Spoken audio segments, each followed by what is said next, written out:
There are two more popular styles of fireplaces installed in homes today.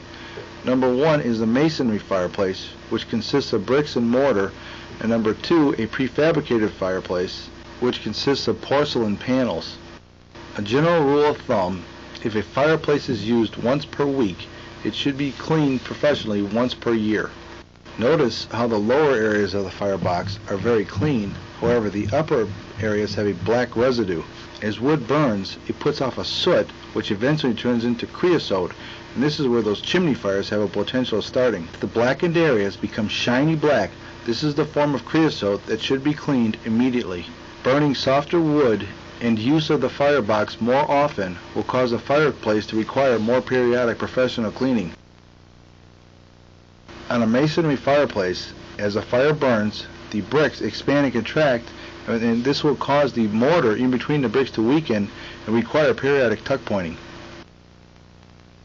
On metal prefab fireplaces, the same expansion and contraction happens, however will cause the panels to crack.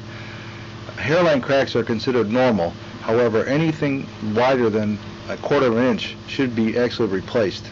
All fireplaces have some type of damper that needs to be opened before you light a fire.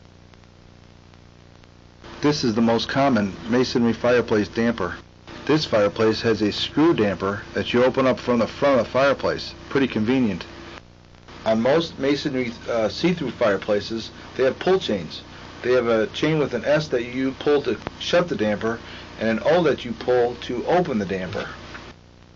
Fireplaces that have the damper rusted out internally now have a cap available that has a damper built into it. A cable is attached from the cap all the way down into the firebox and attaches to a bracket. The cable is spring-loaded.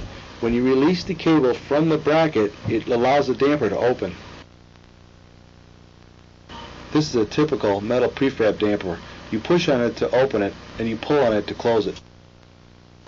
The following are the most common fireplace dampers. There will be some type of bracket that you will slide one way to open it and slide the opposite way to close it. This fireplace damper has a chain you pull on it to open it. If you notice rust forming at the damper assembly inside the firebox, make sure your chimney sweep evaluates the condition. Rusted internal parts could become a fire hazard. Fireplace keys. If your fireplace is used weekly, it should be cleaned yearly. Number two, if you have a substance that turns shiny black inside, it should be cleaned immediately. And number three, make sure you open the damper before use.